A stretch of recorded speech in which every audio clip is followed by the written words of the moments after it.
આગળ વાત કરીએ સુરતની તો સુરતના વીઆઈપી રોડ પાસે મહાવીર હાઇટ્સમાં વરસાદી પાણી ભરાયા। પાર્કિંગ સહિતની દુકાનોમાં વરસાદી પાણી ઘૂસ્યા છે। 1.18 ઇંચ વરસાદે જ રહેવાસીઓની મુશ્કેલીમાં વધારો કર્યો। વારંવારની ફરિયાદ છતાં એસએમસી પ્રશાસનની મદદ ન મળ્યાનો આરોપ છે। બિલ્ડર અને મહાનગરપાલિકા સામે રહેવાસીઓમાં ભારોભાર આક્રોશ। પાણીના કાયમી નિકાલની વ્યવસ્થા કરવા પણ રહીશોએ માંગ કરી છે। ફરિયાદ છતાં સમસ્યાનું નિરાકરણ ન આવતું હોવાનો આરોપ છે। આપ દ્રશ્યો પણ જોઈ રહ્યા છો। હજુ તો સુરતમાં પૂરની સ્થિતિ લોકો ભૂલ્યા નથી। હજુ તો વરસાદ પહેલા જ વરસાદમાં પૂરની સ્થિતિ સુરતમાં આવી ત્યારે બીજી વખત જ્યારે ફક્ત અને ફક્ત 1 થી સવા 1 ઇંચ વરસાદ વરસ્યો ત્યારે જ નીચાણવાળા વિસ્તારમાં પાણી ભરાયા। જે ગ્રાઉન્ડ ફ્લોરની દુકાનો છે તેમાં પણ વરસાદી પાણી ઘૂસી ગયા। ત્યારે સુરતના પાંડેસરાની ભેદવાડ ખાડી બે કાંઠે વહેતી થઈ છે। ખાડીમાં પાણીની આવક થતા લોકોમાં ભય। ખાડી કિનારા વિસ્તારના પ્રેમનગર વિસ્તારમાં રહીશોમાં ભારે ભય છે।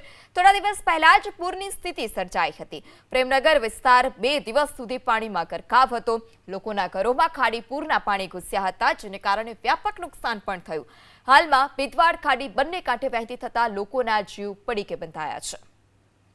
ત્યારે થોડા દિવસ પહેલા પણ પૂરની સ્થિતિ સર્જાઈ। સુરતમાં ધોધમાર વરસાદ જેને કારણે ખાડી પૂરની સ્થિતિ જોવા મળી। લોકોના ઘરમાં દુકાનોમાં પાણી ઘૂસ્યા। 2 થી 3 દિવસ સુધી લોકો ઘરમાં જ પૂરા રહેવા મજબૂર।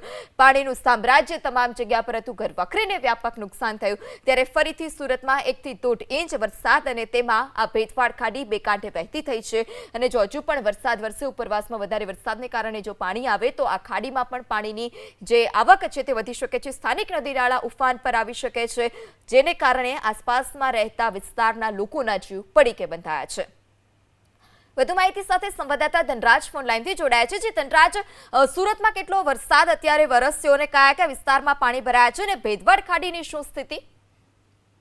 જી બિલકુલ, સુરત શહેરમાં વરસાદ વરસ્યો હતો ત્યારે નીચાણવાળા વિસ્તારમાં પાણી ભરાયા છે। ખાસ કરીને વેસુ, વીઆઈપી, ઉધના વિસ્તાર છે એની સાથોસાથ પાંડેસરા, દક્ષેશ્વર વિસ્તારમાં પાણી ભરાયા હતા। પરંતુ વાત કરીએ ભેદવાડ ખાડીની તો જે પ્રમાણે ઉપરવાસમાં વરસાદ વરસી રહ્યો છે એ વરસાદી પાણીની આવક અત્યારે ભેદવાડ ખાડીમાં થઈ રહી છે અને ભેદવાડ ખાડી બંને કિનારા ઉપર વહેતી જોવા મળી રહી છે। ત્યારે આસપાસના કિનારા પાસે નજીકમાં રહેતા લોકોના જીવ તાળવે ચોંટાયા। કારણ કે ભૂતકાળમાં જે પ્રમાણે ખાડીના પાણી રોડ રસ્તા ઉપર આવીને રહેણાંક વિસ્તારમાં પ્રવેશી ગયા હતા ત્યારે એક ડરનો માહોલ જરૂર હતો।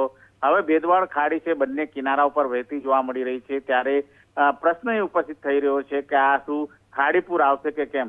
લોકોના જીવ તાળવે ચોટ્યા છે ત્યારે આ બાબતને લઈને તાત્કાલિક ધોરણે પાણી છે એનો નિકાલ સહેલાઈથી થઈ જાય તેવું સૌ કોઈ ઈચ્છી રહ્યા છે। પરંતુ ગટર મારફત જે પાણીનો નિકાલ થવો જોઈએ એ હજી પણ નથી થઈ રહ્યો। ત્યારે સુરત મહાનગરપાલિકાના અધિકારી કર્મચારી તાત્કાલિક ધોરણે આ મેદાને ઉતરીને આ તમામ પાણીનો નિકાલ કરે તેવું સૌ કોઈ ઈચ્છી રહ્યા છે। જી ધનરાજ, માહિતી બદલ આભાર।